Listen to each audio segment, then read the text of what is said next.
Boa noite. Então a gente vai hoje começar, ter uma introdução sobre o livro dos Salmos.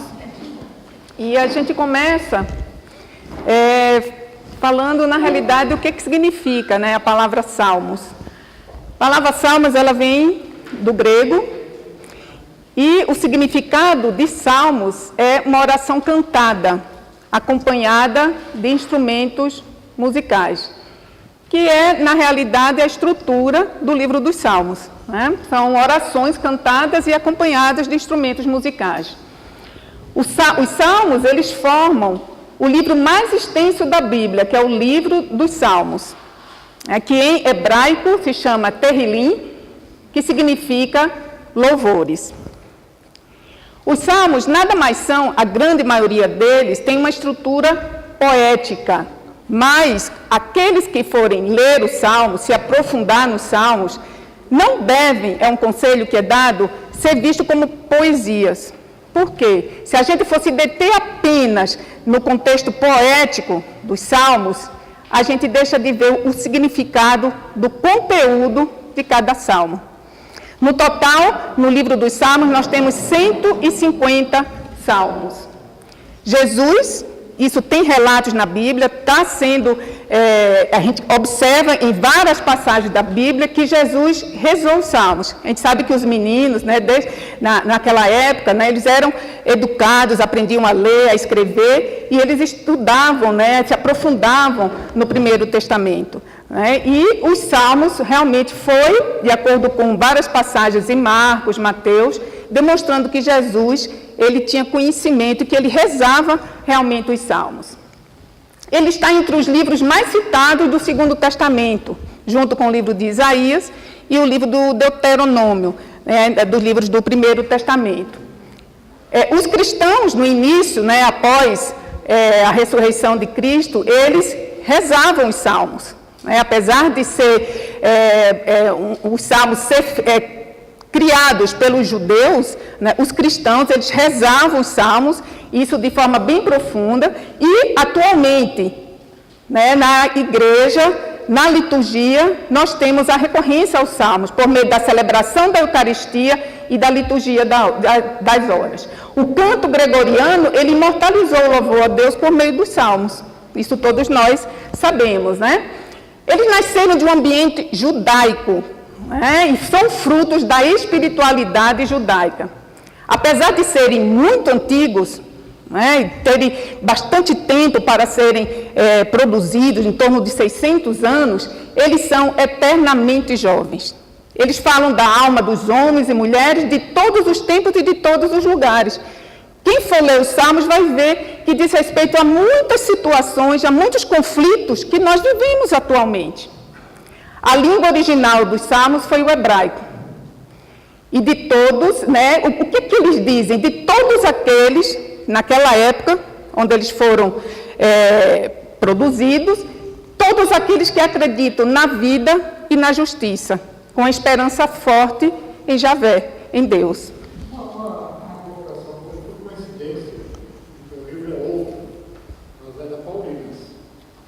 Hoje para ler, e veio um salmo, ele quase está mandando Deus para aquele lugar. Eu achei muito forte. A tradução, o que é? Porque, como assim? Eu não entendi. Ele fala, Salmo 88, não sei se vai ser o mesmo. Ele reclama da vida, fala que Deus estava matando ele. Eu achei isso tão diferente. Vamos terminar aqui, depois a gente faz a discussão, chama até a Juliana também, para me ajudar aqui nas dúvidas. Bem, o livro dos Salmos, ele na realidade, antes dele ser escrito, ele veio oralmente, ele foi criado oralmente, por meio de um povo ou de uma pessoa que viveu um determinado acontecimento. Ou seja, os Salmos na realidade, eles foram criados de momentos vividos. Na época, quando eles foram criados, pelo que se entende, não havia uma preocupação em escrever o salmo. Na realidade, eram orações, por exemplo, que pais faziam oralmente, seus filhos escutavam, gravavam e passavam para os netos. E por aí foi de geração em geração. Eram orações espontâneas, nascidas de situações concretas da vida. E que ainda hoje a gente vive. Por isso que os salmos hoje ainda são tão bem e tão importantes na vida cristã. São situações que foram vividas, eu diria hoje, são vivas na memória do povo.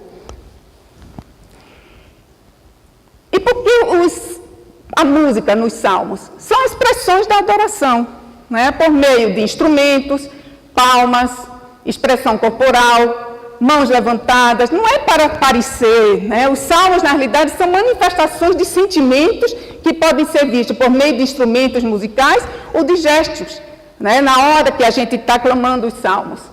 Expressões de adoração, por exemplo, de ações de graças, por meio de agradecimento a Deus por alguma graça alcançada. Bem dizer, elogiar a Deus, louvar e glorificar a Deus, orar, falar com Deus, prostrar, humilhar-se diante de Deus, submeter-se. Na realidade, os salmos mostram a verdadeira intimidade do povo que o criou e do povo que o lê com Deus. Vários instrumentos, né? Inicialmente nós tivemos o saltério, a harpa, mas hoje, né, moderno, né, o mundo moderno, a gente tem outros instrumentos que também podem fazer parte quando a gente vai cantar os salmos. Portanto, a melhor forma de rezar os salmos é através do canto. E é considerada a mais rica coleção de orações que a humanidade conhece. É o livro mais longo da Bíblia. E quando surgiram os salmos? Ao certo, ninguém sabe. Foi aos poucos, o tempo de término, né, de formação de todos esses 150 salmos foi em torno de 600 anos. Podemos dizer que ele surgiu na época de Davi e Salomão. Alguns deles são muito antigos, outros são mais recentes, próximos à época do nascimento de Jesus. Talvez em alguns há um relacionamento, um acontecimento vivido, onde a gente consegue detectar um verdadeiro acontecimento histórico com o salmo, mas isso é muito raro, é muito pouco, determinando mais ou menos o tempo em que aquele salmo foi originado. Eles nasceram de uma forma oral, espontânea, de um grupo de pessoas ou de uma única pessoa, baseado naquilo que viviam e que sentiam: medo, injustiça, alegria, sofrimento, agradecimento, escrito pelo povo em suas lutas, em suas alegrias e em suas esperanças. Nos Salmos a gente observa que o povo sentiu que Deus estava aliado, estava junto com eles na luta pela vida e pela justiça. Foram conservados, portanto, de geração em geração. Depois de um certo tempo, um longo tempo, alguém resolveu, né, registrar os salmos, viram a importância que eles tinham e eles foram registrados por escrito. Isso, com certeza, fez com que eles tivessem uma nova capa, uma nova moldura, né, eles chegaram a ordenar os salmos de acordo com as suas especificações. Então, por isso que o registro histórico, hoje, a gente tem do livro dos Salmos. Não. Um grande probleminha que a gente tem em relação aos Salmos é em relação à numeração do livro dos Salmos. Por que isso? Existe uma diferença na numeração da tradução hebraica e da tradução latina. Se você tem uma Bíblia com tradução hebraica, a numeração é uma. Se a tradução é do latim, a numeração é outra. Por exemplo, do número 1 ao número 8, nas duas traduções é a mesma numeração. Porém, na tradução hebraica, o Salmo 9 e 10 corresponde ao Salmo 9 da tradução latina. A partir daqui, o Salmo 10 até 112, na tradução hebraica, em relação à latina, vai ser um número a mais. E por aí vai. Então, às vezes, quando vocês estão em grupos e alguém tem uma Bíblia hebraica, outro tem uma Bíblia de tradução latina, pode existir essa confusão. Tá certo? Então, isso realmente pode acontecer. E da mesma forma que existe uma diferença... Como? Aqui, quando você está do 1 ao 8 é a mesma numeração. 9, aí a partir do 9 e 10, a latina juntou o 9 e 10 em um só. A tradução latina juntou o Salmo 9 e 10 no Salmo 9. Aí a partir daqui, aqui vou ter 11 ao 113, aqui vai ser 10 ao 112. Entendeu?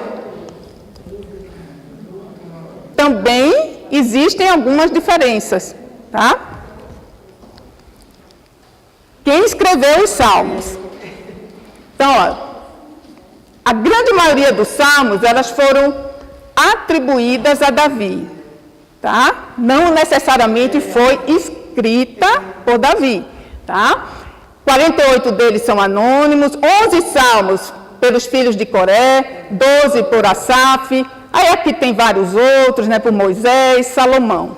Como eu disse, eles nasceram de longos 600 anos, na época de Davi e Salomão. Bem, esse negócio da autoria dos salmos tem que ter um pouquinho de cuidado, porque não necessariamente significa que eles foram escritos por Davi. No livro do padre Bortolini, ele até diz, é mais adequado eu falar onde se lê Salmo de Davi, interpretar como dedicado a Davi. Por exemplo, que era muito comum, né, nessa época, atribuir parte da Bíblia a personagens famosos do passado. Partes importantes da Bíblia eram atribuídas a famosos, como, por exemplo, a lei atribuída a Moisés, a sabedoria a Salomão, liturgia e culto, que ele era um homem muito culto, a Davi. Então, pode ser que muitos desses salmos que são escritos como salmos de Davi, na realidade foi como se fosse uma homenagem a Davi. Não é isso, Juliana? Então, como se fosse uma homenagem ao rei Davi. Não necessariamente foram escritos por Davi. Não se tem certeza se realmente foram escritos por ele ou se foi apenas uma homenagem ao rei Davi. O Salmo, por exemplo, tem o Salmo de Moisés, pode ter sido uma homenagem a Moisés, não necessariamente que ele tenha sido escrito por Moisés. Na realidade, acredita-se que os Salmos, eles foram verdadeiramente escritos pelo povo, né, em momentos vividos de conflitos, principalmente. O povo, seja de forma coletiva, seja de forma individual. E como eram orações muito cantadas, importantes, eles atribuíram quem escreveu a um personagem importante da Bíblia, como Davi, por exemplo. E para Davi são atribuídos a grande maioria dos salmos. Entenderam isso aí?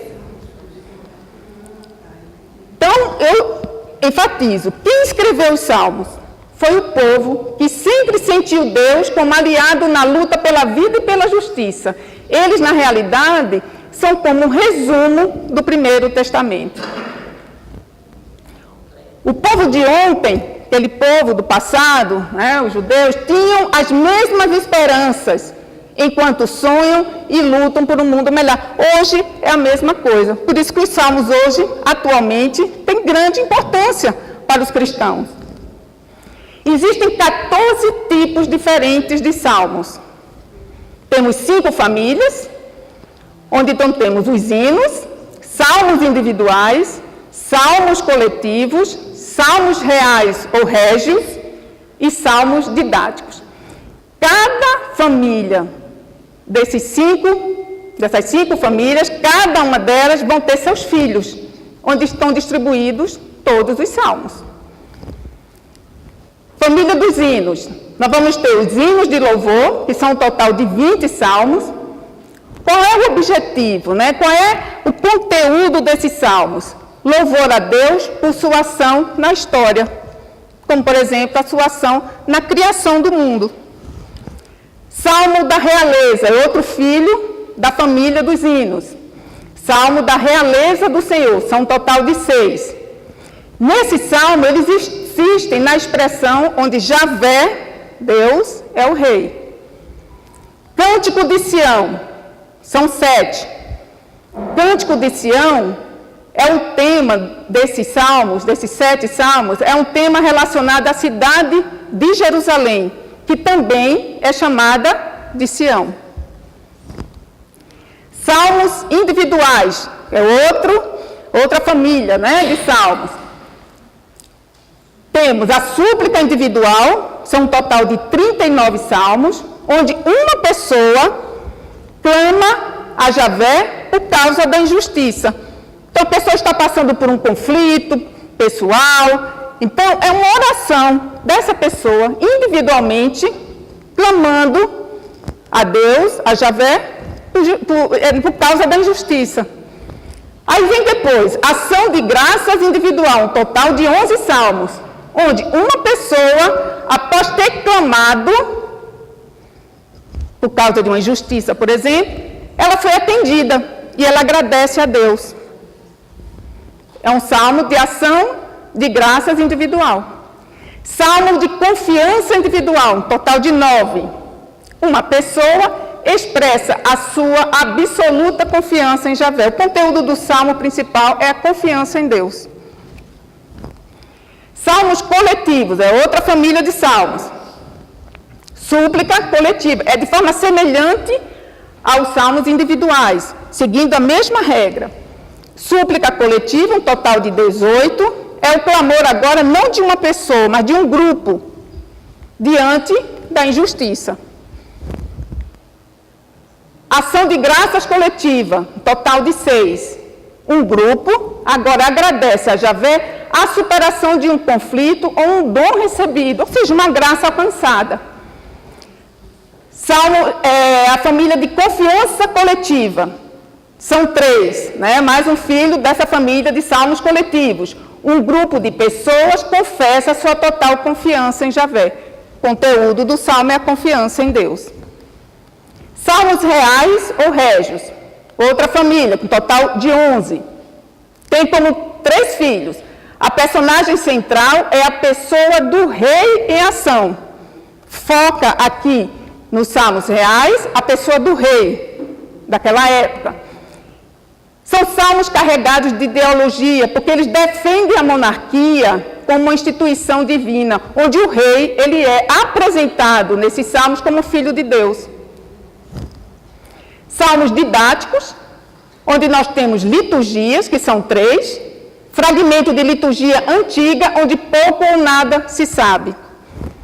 Denúncias proféticas, um total de 7. Nesses salmos aqui, nós temos uma linguagem muito próxima da linguagem dura dos profetas, onde a denúncia das injustiças era a sua preocupação principal. É uma linguagem dura, forte, dos profetas que faziam denúncias de injustiças. Salmos históricos, um total de 3, contam a história do povo de Deus. É um salmo longo, porque conta historicamente. E os sapienciais, um total de 11, que são salmos preocupados com questões existenciais. Por exemplo, significado da vida, a velhice chegando, o que é que eu fiz da minha vida no passado. Tá? Então, são preocupações, por exemplo, aqui com certeza vai ter salmos de Salomão, que era considerado aquele da sabedoria, né? Ele tinha um dom da sabedoria. E aqui eu trago agora, para a gente destrinçar um pouquinho sobre o salmo que foi cantado hoje aqui. Foi o Salmo 23.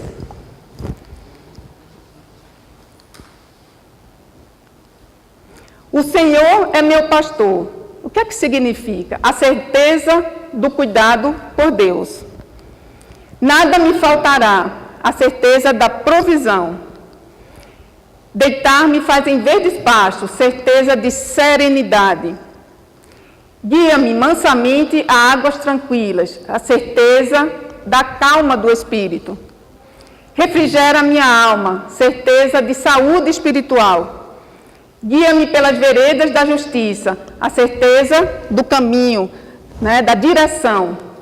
Por amor do seu nome, a certeza do propósito. Ainda que eu andasse pelo vale da sombra da morte, a certeza de a gente encontrar dificuldades. Não temerei mal algum, porque eu tenho certeza que estarei protegido. Porque tu estás comigo, a certeza da fidelidade de Deus comigo. A tua vara e o teu cajado me consolam, certeza da disciplina e do consolo. Preparas uma mesa perante mim, certeza de esperança e de justiça. Na presença dos meus inimigos, certeza de inimizades e de afrontas no nosso caminho. Unges a minha cabeça com óleo, certeza de consagração. O meu cálice transborda, certeza de abundância, certeza de graça contínua. A bondade e a misericórdia me seguirão todos os dias da minha vida, mostrando a certeza de bênção e de misericórdia. E habitarei na casa do Senhor, ou seja, a certeza de segurança por longos dias, ou seja, para sempre. Aqui a certeza da eternidade. Portanto, o livro dos Salmos, eu diria que é a água viva que brota dessa fonte inesgotável. A água viva, para mim, é a presença de Jesus Cristo. Falam da nossa vida e parecem ter sido escritas, apesar de serem tão antigos, para os nossos dias, para os dias atuais, para os momentos, conflitos, as injustiças, tudo que a gente vive hoje. Se a gente lê os Salmos, se a gente tiver em algum momento que bate com algum Salmo que a gente está lendo, parece que aquele Salmo foi feito para aquele momento que a gente está vivendo. Obrigada. Traduziu a Bíblia chamada Septuaginta. Jesus e os apóstolos, eles usavam ali na Palestina essa Bíblia, esse conjunto de livros. 70 por quê? Porque foram 70 sábios hebraicos, né, israelitas, que traduziram do hebraico para o grego. Então, São Jerônimo traduziu do grego para o latim. Então, já existia Império Romano cristão nessa época. E aí, a Bíblia que foi usada na Europa por muito tempo foi a Bíblia em latim, à medida que as línguas neolatinas foram sendo criadas, né? No século XV foram traduzidas para as línguas vernaculares, português, italiano, né? Alemão. Então, mas era essa Bíblia do latim. Com a Reforma Protestante, né, e também com o movimento do judaísmo, eles recuperaram as coleções do Antigo Testamento em hebraico, mas era assim do ano 1000 depois de Cristo, esses textos mais antigos.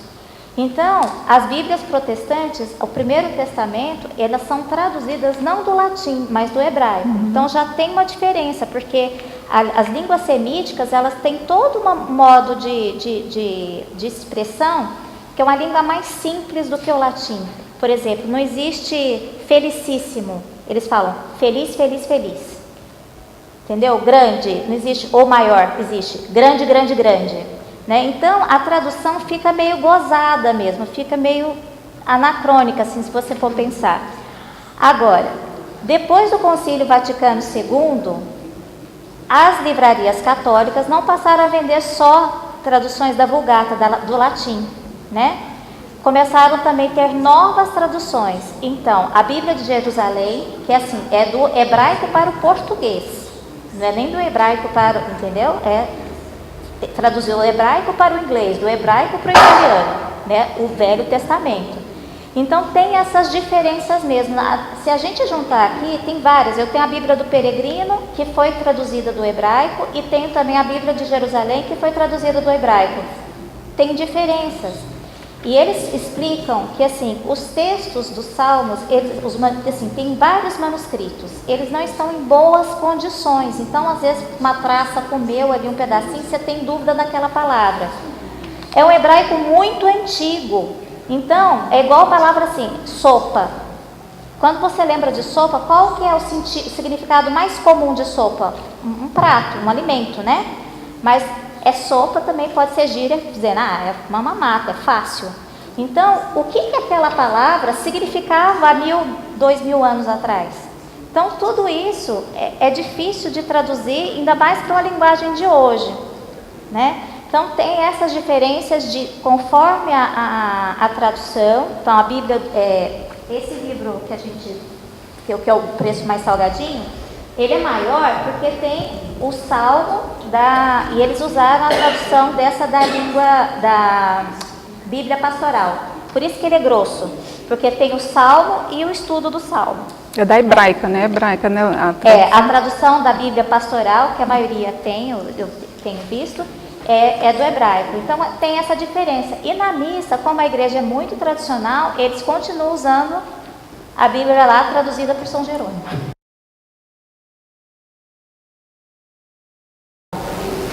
Virar entendedor do salmo. Esse daqui que é o que a gente indica, que tem os salmos e as explicações, tá? É bem detalhado esse livro, bem completo.